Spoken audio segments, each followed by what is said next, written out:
So y'all know I stay reading books. I haven't been doing my book clubs because I'm way too busy, but this is the book that I'm currently reading, The Third Reconstruction by Peniel Joseph. I want to show you a piece in this book because so many people are under the impression that Black feminism was basically just an attachment to white women feminism, when in actuality, Black feminists have been around for a long time. And many of the reasons why Black women are feminists is because how they were treated within the various movements and how Black men kind of pushed Black women to the proverbial back of the bus. I'm going to read a couple of excerpts from this book. So this is about Ida B. Wells. And just in case you guys don't know who Ida B. Wells, she was a firecracker and a movement in herself. And she was doing so because of what she saw going on in the Black community as Black people were trying to reconstruct life after the Civil War and after slavery and all of that. Okay, so I'm going to read a little bit about this. After her parents' death, to take care of her 6 brothers and sisters, Wells abandoned her studies at Rusk University to become a teacher. 2 years later, in 1880, she moved with her 2 younger sisters to Memphis to live with her Aunt Fanny. There, she discovered her vocational identity as a crusading journalist for racial justice and abolition democracy in support of Black dignity and citizenship.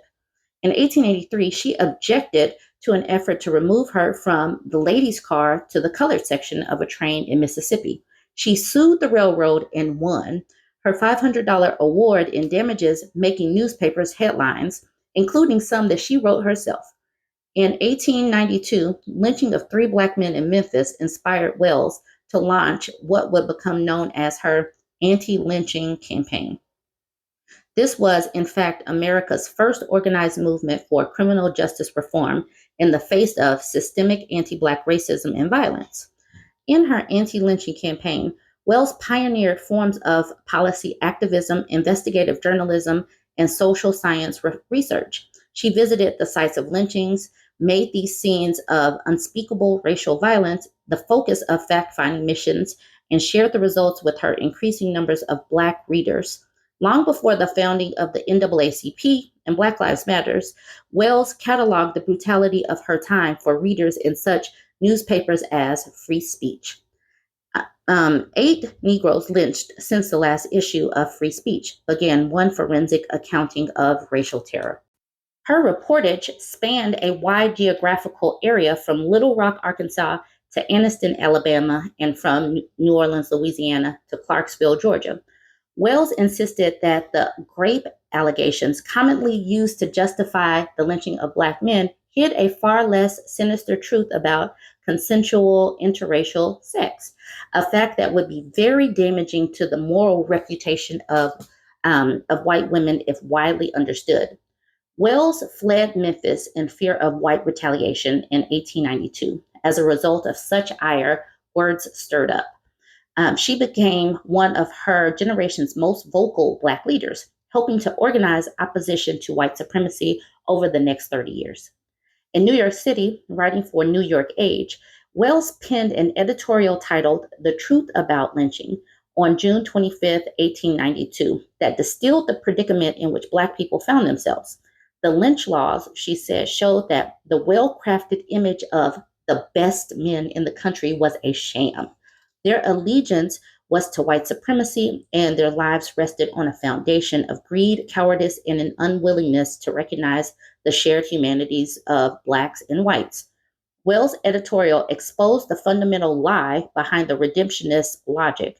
The reality of this shared humanity could be seen in the mixed children, products of grape and SA, and of consensual relationships, who populated the entire Southern landscape. White men lusted after Black women, Wells asserted.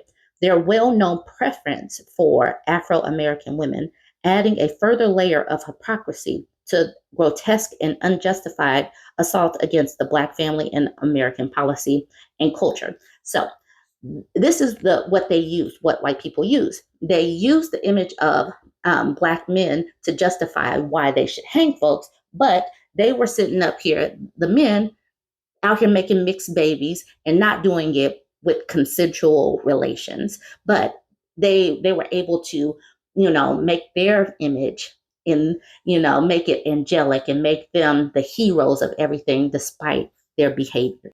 Myths of Black grape, Wells said, were bound up in efforts to organize racial terror, support white political domination, and prolong the abuse of Black lives. Lynching created a feedback loop in which preconceived notions of Black criminality justified widespread racial violence, which was designed not to protect white womanhood, but to maintain white political domination. That domination threatened um, threatened by dreams of a new South governed as a multiracial democracy where even Black women like Wells herself could lead. The editorial laid down a moral gauntlet, powerful enough to shake the nation to its foundations. Beyond its initial 10,000 copy print run in New York Age, it would be published as a 15-cent pamphlet, Southern Horrors, using money raised from a New York City benefit organized in Wells's honor. The benefit even attracted hundreds of Black women and led to the establishment of organizations that would eventually evolve into the National Association of Colored Women. Wells' advocacy of abolition democracy won the approval of Freddie Douglass, or Freddie D., the goddaddy of F-Boys, the aging lion of Black citizenship, who lauded her public truth-telling about lynching as an outstanding service which can never be weighed nor measured. Douglass's compliment anticipated Wells's enormously powerful legacy. Her model of leadership proved to be generative. Over the years, she has inspired and galvanized networks of both new and seasoned Black women activists. Yet, Wells also battled patriarchal assumptions regarding Black leadership. She chafed against the top-down approach to leadership exemplified by W.E.B. Du Bois, whose bravura activism in support of Black equality nonetheless exhibited blind spots when it came to women. 6 years Wells Jr., and a newcomer to racial militancy by Wells' standard, the Fisk and Harvard-educated Du Bois positioned himself as a progressive alternative to Booker T. Washington's politics of racial accommodation. And yet, Wells's militancy, determination, relatively humble educational background, and outspoken fearlessness made the urbane Du Bois uncomfortable. He sidelined her in the NAACP when it was established in 1909, even though her work had made the organization's very existence possible. Wells was a trailblazer, a feminist, wife, mother, citizen, and activist who explained why Black life mattered during an era that violently repudiated this notion every day. She engaged in a political struggle to imagine democracy by advocating for federal anti-lynching legislation. In the process, she amassed one of the largest databases of anti-Black violence ever collected. Ultimately, she turned journalism both into a sword, cutting through the lies of the lost cause, and a shield, defending Black lives from the dual indignity of lynch law and the falsehood that justified it.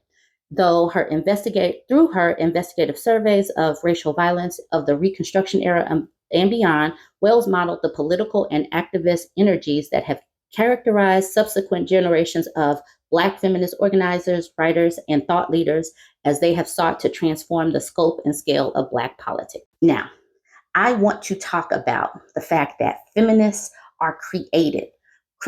Feminists are created through what is going on at the time. This woman saw a need. She stood up for what was right. And then, because this dude was born with a peen, he decided that he was more, W.E.B. Du Bois decided that he should be leader and she should go to the back of the bus. This is something that does not come out when we are doing typical Black history, because we edify and pedestalize the peen havers, and what the women have done tends to get ignored or silenced or left out.